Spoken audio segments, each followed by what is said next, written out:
13절부터 22절입니다.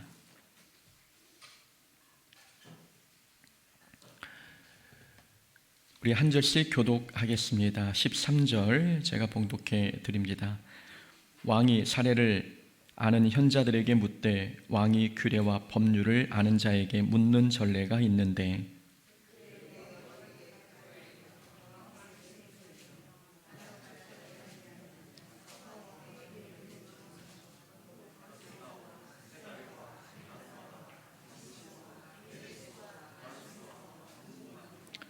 왕후 와스디가 내시가 전하는 아하수에로 왕의 명령을 따르지 아니하니 규례대로 하면 어떻게 처치할까?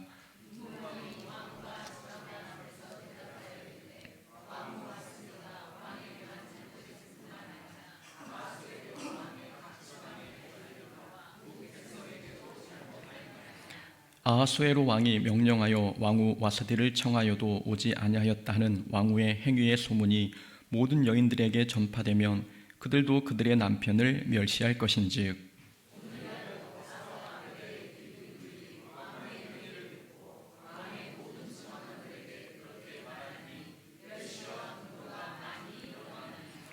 왕이 만일 좋게 여기실진대 와스디가 다시는 왕 앞에 오지 못하게 하는 조서를 내리되 바사와 메대의 법률에 기록하여 변개함이 없게 하고 그 왕후의 자리를 그보다 나은 사람에게 주소서.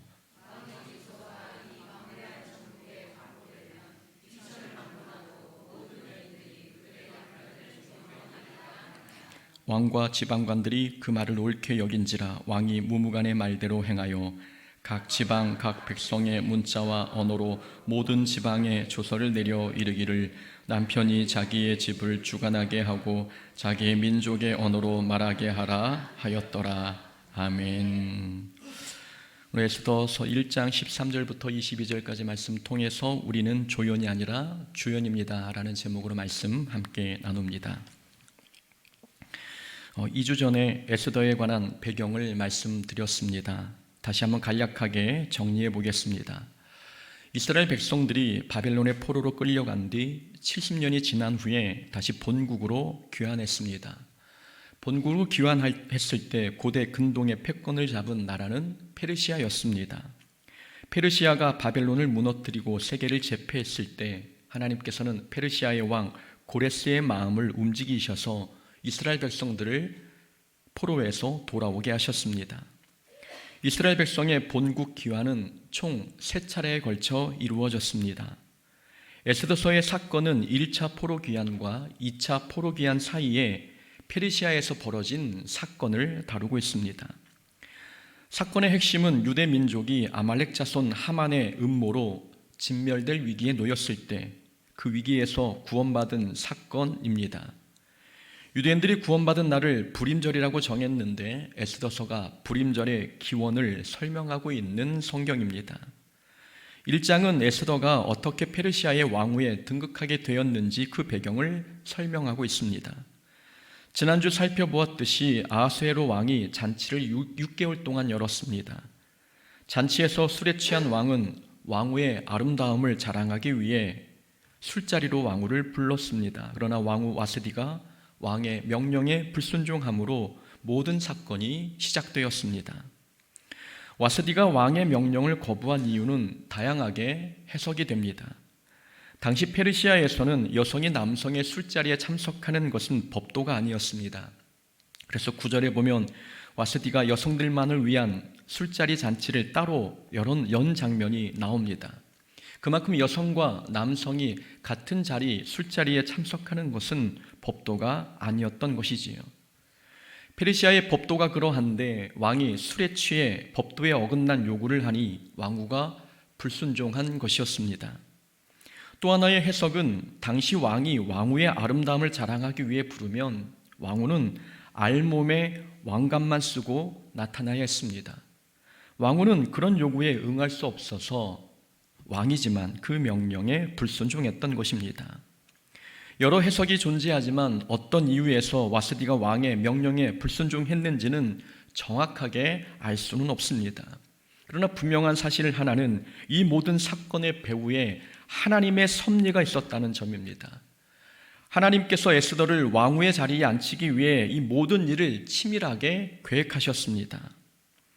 지난번 설교 때 말씀드렸습니다. 에스더서에는 하나님의 이름이 등장하지 않습니다. 그래서 에스더서는 정경에 포함시킬 수 없는 함량 미달의 세속적인 문서라는 평가를 받기도 했습니다. 그러나 에스더서에 하나님의 이름은 등장하지는 않지만 사건 곳곳에 하나님의 일하심의 흔적이 나타나고 있습니다. 아하수에로 왕이 술에 취해 왕후의 아름다움을 자랑하도록 한 것, 그리고 왕후가 왕의 명령을 거역한 것, 사람들이 볼 때 모든 사건들이 우연의 일치처럼 보이지만 하나님의 역사하심과 섭리하심의 결과입니다. 그래서 지난번 설교 때 말씀드린 것처럼 하나님이 계시지 않은 것 같은 상황에서도 하나님은 늘 우리와 함께 하신다고 말씀드렸습니다. 오늘 본문에서도 하나님의 섭리를 엿볼 수 있는 내용이 있습니다. 줄거리를 먼저 살펴보면 왕후 와스디가 왕의 명령을 거역하자 왕이 현자들을 불러 이 사건을 어떻게 처리할지 의논했습니다. 현자는 역사나 법률에 관해 탁월한 지식을 소유한 사람들이었고 별을 보며 나라의 기륭을 점치는 점성가이기도 했습니다. 왕은 그 현자들 7명을 불러 이 사건을 어떻게 처리할지 논의했습니다.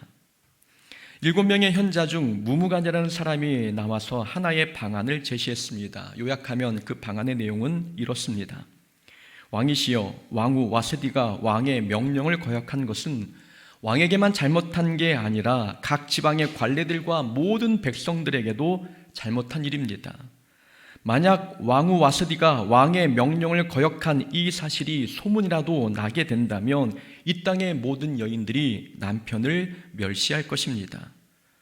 그러니 만약 왕이 왕의 명령을 거역한 왕후를 처벌하지 않는다면 모든 지방의 관리들이 분노할 것입니다. 그러니 왕은 와스디가 다시는 왕후의 자리에 오르지 못하도록 법으로 지정하여 온 천하에 공포하십시오. 그리고 더 나은 사람을 왕후의 자리에 앉히십시오. 그렇게 하면 귀천을 막론하고 모든 여인이 자기들의 남편을 존경할 겁니다. 라고 하나의 방안을 제시했습니다. 이 내용에서 하나님의 일하심을 엿볼 수 있겠습니까? 그 왕후의 자리를 그보다 나은 사람에게 주소서. 와스디를 왕후의 자리에서 폐하고 그 자리를 더 나은 사람에게 주라는 이 해결책은 사람의 머리에서 나온 게 아니라 하나님께서 일하신 결과입니다. 하나님께서 에스더를 페르시아의 왕후가 되게 하시려고 준비하고 계신 모습을 보여주고 있는 것이지요. 더 중요한 사실은 현자들이 이 사건으로 법까지 만들었다는 점입니다. 현자들은 와스디가 다시는 왕 앞에 오지 못하도록 그 많은 법을 만들라고 요청했습니다. 법까지 만들라고 한 이유는 아하수에로 왕이 나중에 마음이 변해 와스디를 다시 왕후의 자리에 앉히게 될까 봐, 그래서 그런 일이 일어나지 못하도록 미연에 방지하기 위해 법으로 제정하라고 한 것입니다. 모든 사건은 왕이 술에 취해 벌어진 일들이었습니다. 술김에 일어난 사건이니 나중에 왕의 마음이 바뀔 수도 있지 않겠습니까? 왕의 마음이 바뀌게 된다면 에스더는 왕후가 왕으로 뽑혔다 해도 그 자리에 대한 안전을 보장받지 못할 것입니다. 그래서 하나님께서는 에스더를 위해 법을 만들어 와스디가 다시 왕후의 자리에 돌아오지 못하도록 금하신 것입니다. 에스더를 위한 하나님의 섭리가 얼마나 구체적이고 섬세한지 알 수 있는 대목입니다. 하나님의 계획 속에 보면 결국 페르시아의 왕도 하나님의 꼭두각시에 불과했습니다. 모든 일이 아하수에로 왕의 지시대로 진행된 것 같지만 결과적으로 보면 하나님의 계획이 성취되고 있는 과정이었습니다. 현자들이 조언한 해결책과 그들이 제시한 새로운 법령들은 왕의 명예를 회복시켜주는 좋은 방안처럼 보였지만 그건 왕을 위한 방안이 아니라 하나님의 계획을 성취하도록 돕는 방안이었습니다. 이처럼 아하수에로가 겉으로는 세계를 제패한 무소불위의 왕처럼 보였지만 그는 하나님의 계획이 성취되는 데 있어서 아주 작은 역할을 한 엑스트라에 불과했습니다. 우리는 여기서 두 가지 교훈을 얻을 수 있습니다. 하나는 하나님께서는 하나님의 일을 이루시기 위해 세계의 역사를 주관하시는 분임을 깨닫게 합니다. 또 하나는 세상에서의 주연이 하나님 나라에서의 조연인 경우가 있고, 세상에서의 조연이 하나님 나라에서는 주연이 되는 경우가 있다는 사실을 우리에게 가르쳐 줍니다. 하나씩 살펴보겠습니다. 하나님은 하나님의 일을 위해 세계 역사를 주관하십니다. 하나님은 하나님의 거룩하신 뜻을 성취하기 위해 세계 역사를 통치하시고 바꾸시고 다스리십니다. 한번 생각해 보십시오. 하나님은 왜 에스더를 페르시아의 왕후가 되게 하려고 하셨을까요? 하나님은 이스라엘 백성들에게 한 가지 약속을 하셨습니다. 이방 땅에서의 포로 생활이 70년이 차면 이스라엘 백성을 다시 본국으로 돌아오게 하시겠다는 약속을 해주셨지요. 에레미야서에 보면 이렇게 말씀합니다. 여호와께서 이와 같이 말씀하시니라. 바벨론에서 70년이 차면 내가 너희를 돌보고 나의 선한 말을 너희에게 성취하여 너희를 이곳으로 돌아오게 하리라. 하나님께서는 포로 생활을 70년으로 정하셨습니다. 기간을 정하셨다는 것, 포로 생활을 영원히 두지 아니하시고 기간을 정하셨다는 것은 이스라엘 백성들의 바벨론 포로는 심판을 위한 징계가 아니라 회복을 위한 징계였다는 것을 우리에게 가르쳐 줍니다. 하나님께서는 이스라엘 백성들이 철저히 회개하고 다시 신앙을 회복하도록 아주 잠시 동안 이방 나라의 통치 아래 두셨습니다. 그 기간이 70년이었고 70년이 지나면 하나님은 이스라엘 백성들을 다시 회복해 주시겠다고 약속하셨습니다. 하나님은 한 번 하신 약속은 반드시 성취하십니다. 그런데 만약 이방 땅에 살고 있는 유대인들이 아말렉 족속 하만의 계략으로 모두 죽임을 당한다면 하나님의 약속은 물거품이 되고 맙니다. 하나님께서는 하나님의 약속을 성취하시기 위해 그래서 유대인들을 하만의 손에서 구원해 주셔야 했습니다. 그래서 하나님께서는 하만의 계략에 대비하기 위해 에스더가 페르시아의 왕후가 되게 하셨습니다. 하나님은 하나님의 약속 성취를 위해 페르시아의 역사에 개입하신 것입니다. 이렇게 하나님은 천하 만국의 역사를 주관하시는 분이십니다. 페르시아의 역사뿐만 아니라 바벨론이 페르시아에 의해 멸망당한 것도 하나님의 섭리에 의한 결과였습니다. 이스라엘 백성들의 포로 귀환을 준비하시기 위해 하나님은 바벨론을 멸망시키신 것입니다. 다니엘서 2장에 보면 바벨론 왕 느부갓네살 꿈 이야기가 나옵니다. 느부갓네살 왕이 꿈속에서 거대한 신상 하나를 보았습니다. 머리는 금으로 되어 있고 가슴과 팔은 은으로 되어 있으며 배와 넓적다리는 놋, 그리고 다리는 쇠로 되어 있었습니다. 각기 다른 재료로 만들어진 이 신상의 지체는 바벨론 이후 이 세상에 나타나게 될 강력한 나라들을 상징합니다. 금으로 된 머리는 바벨론을 상징했습니다. 그리고 은으로 만들어진 가슴과 팔은 페르시아를 뜻하는 것이었고, 노수로 된 배와 넓적다리는 그리스 제국, 그리고 쇠로 된 종아리는 로마 제국을 의미했습니다. 바벨론, 페르시아, 그리스, 로마, 세계 역사에 차례대로 등장하는 강대국들입니다. 느부갓네살 왕의 꿈에 의하면 바벨론 다음에 일어날 나라는 페르시아였습니다. 그러니까 페르시아가 바벨론을 정복한 사건은 우연히 일어난 사건이 아니었습니다. 하나님께서 느부갓네살의 꿈을 통해 예언하신 것처럼 이건 하나님께서 주관하신 역사였습니다. 하나님께서 이스라엘 백성을 귀환시키기 위해 바벨론을 무너뜨리시고 페르시아가 역사의 무대에 등장하게 하셨습니다. 오직 사랑하는 하나님의 자녀를 위해 세계의 역사를 하나님께서 움직이신 것입니다. 페르시아 뒤에 일어난 나라는 그리스 제국이었습니다. 그리스 제국이 등장하면서 얻게 된 유익은 언어가 통일되었다는 점입니다. 그리스가 세계를 지배할 때 사용한 세계 공통어는 헬라어였습니다. 언어의 통일은 하나님의 말씀이 문자로 기록되는 데 큰 역할을 했고 성경이 세계에 전파되는 데에도 큰 도움이 되었습니다. 그리스 다음은 로마 제국이 일어나 세계를 통치했습니다. 로마 제국이 고대 근동의 패권을 잡았을 때에는 도로가 발달했습니다. 모든 길은 로마로 통한다는 말이 있듯이 로마가 지배할 때에는 도로가 발달했고 이 도로의 발달은 복음이 땅끝까지 전파되는 데 큰 도움이 되었습니다. 이렇게 하나님께서는 하나님의 뜻을 이루시기 위해 세계의 역사를 움직이십니다.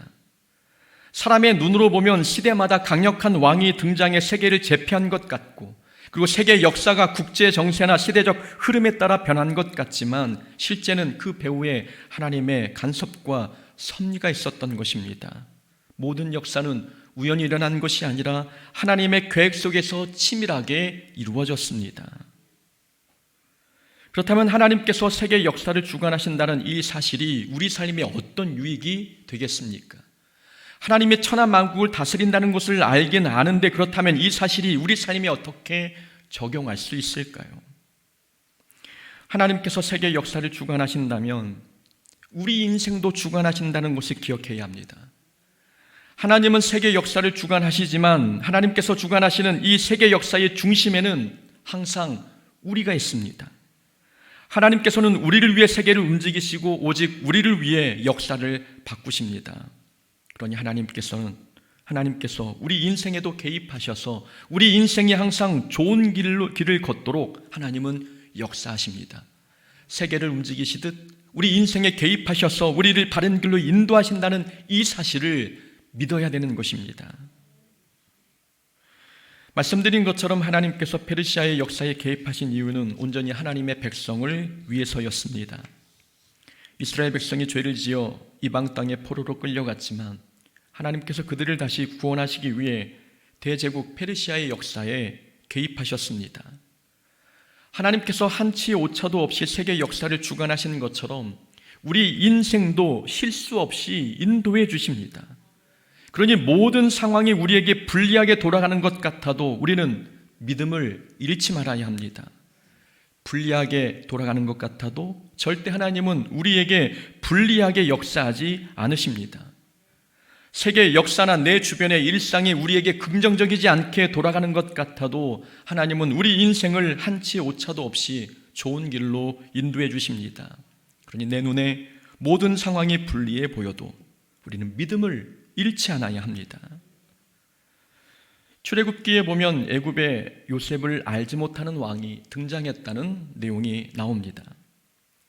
요셉이 애굽에 흉년이 들었을 때 그렇게 수고하고 애썼는데 애굽에 새로운 왕조가 등장하면서 요셉의 후손들은 핍박을 받기 시작했습니다.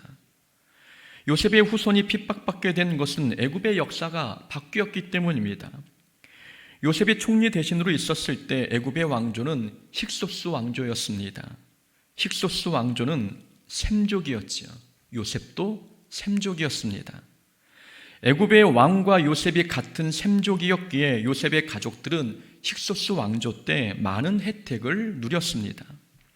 그러나 투트모스 1세라고 하는 전혀 다른 혈통의 사람이 힉소스 왕조를 몰아내고 새로운 왕조를 세웠습니다. 그러니 힉소스 왕조와 같은 셈족인 요셉의 후손들이 핍박을 받을 수밖에 없었습니다. 표면적으로 볼 때는 애굽의 역사가 요셉의 후손들에게 불리하게 바뀐 것처럼 보입니다. 그러나 이 모든 과정은 하나님께서 이스라엘 백성을 가나안 땅으로 인도하시기 위한 큰 그림이었습니다. 하나님께서 애굽의 역사를 바꾸셨기에 이스라엘 백성들은 하나님께 자신들의 고통을 부르짖었고 하나님의 도움으로 출애굽하여 가나안 땅을 얻게 되었습니다. 애굽의 역사가 바뀌지 않았다면 이스라엘 백성들이 어찌 출애굽을 감히 상상이나 했겠습니까? 모든 삶의 터전을 가꾸고 모든 삶의 풍족함을 누리는 애굽 땅에서 애굽의 후손들이 어찌 출애굽할 생각을 했겠습니까? 애굽의 역사를 바꾸셨기 때문에 출애굽의 역사가 가능했던 것이었습니다. 모든 상황이, 모든 역사가 불리하게 돌아가는 것 같고 불리하게 바뀐 것 같았지만 아니었습니다. 믿음의 눈으로 보면 불리해 보이는 상황도 하나님께서 가장 좋은 것을 주시기 위한 과정이었습니다. 그러니 모든 상황이 우리에게 불리하게 흘러가는 것 같아도 낙심하지 말아야 합니다. 하나님은 결코 우리를 실망시키지 않으시고 실수하지도 않으시는 분이십니다. 우리 개인의 삶을 돌아봐도 알 수 있습니다. 우리가 이 자리에 오기까지 과거를 돌아보면 늘 좋은 일만 있었습니까? 우리는 늘 성공만 하다가 이 자리에 도착했습니까? 그렇지 않습니다. 우리는 이 자리에 오기까지 어떨 때는 실패를 경험했고 좌절도 경험했으며 사람들에게 배신도 당할 때도 있었습니다. 그 당시에는 그 사건이 너무 아파서 왜 이런 일들이 나에게 일어나는지 의문이 들 때도 많았습니다. 그러나 지나고 보니 모든 성공과 실패도 하나님의 계획된 자리에 나아가는 데 있어서 꼭 필요한 과정이었습니다.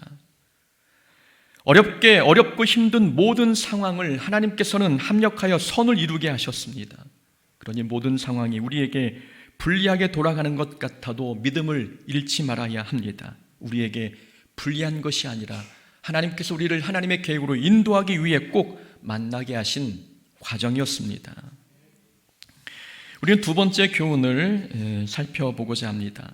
세상에서의 주연이 하나님 나라에서의 조연이고 세상에서의 조연이 하나님 나라에서 주연이 될 수 있다는 교훈입니다. 오늘 본문에 보면 페르시아의 왕이 주인공처럼 보입니다.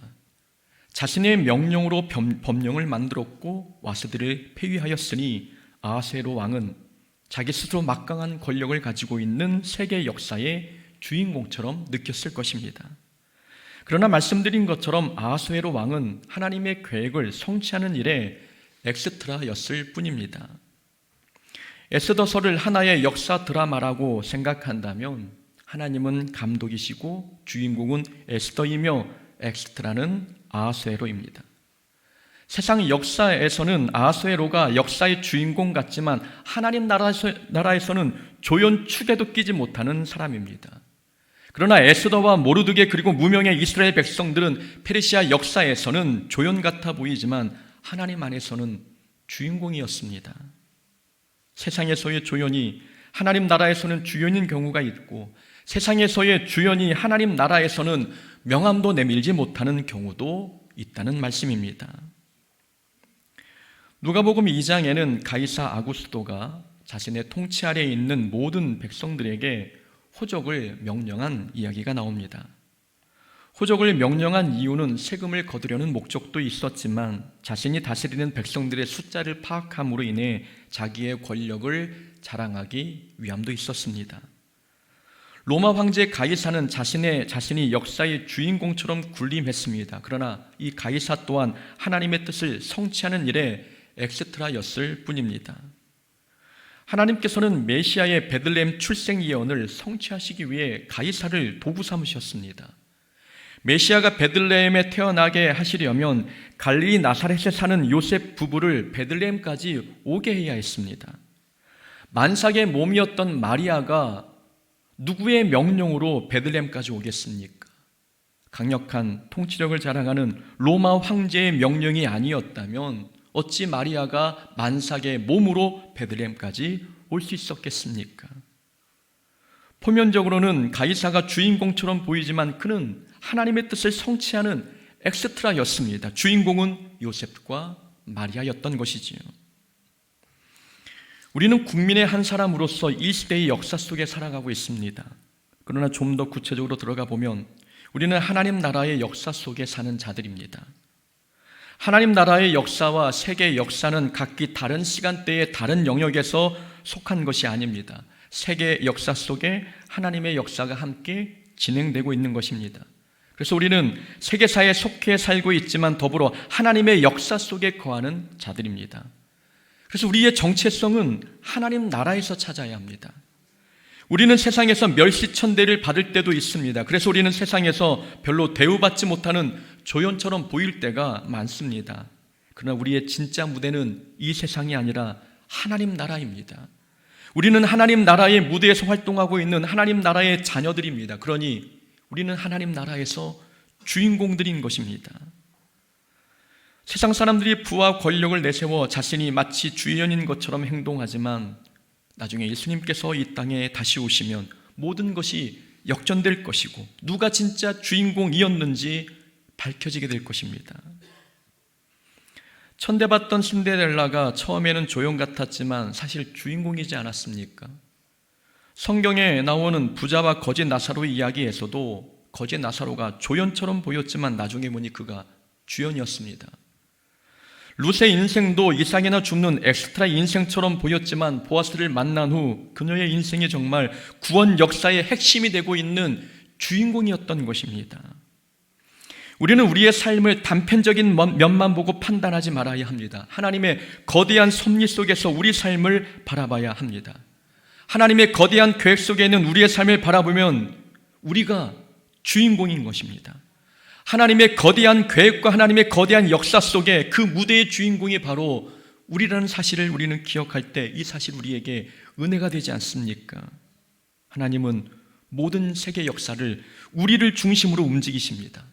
하나님의 관심은 언제나 우리에게 쏠려 있고 모든 환경과 상황을 우리 중심으로 바꾸어 주십니다.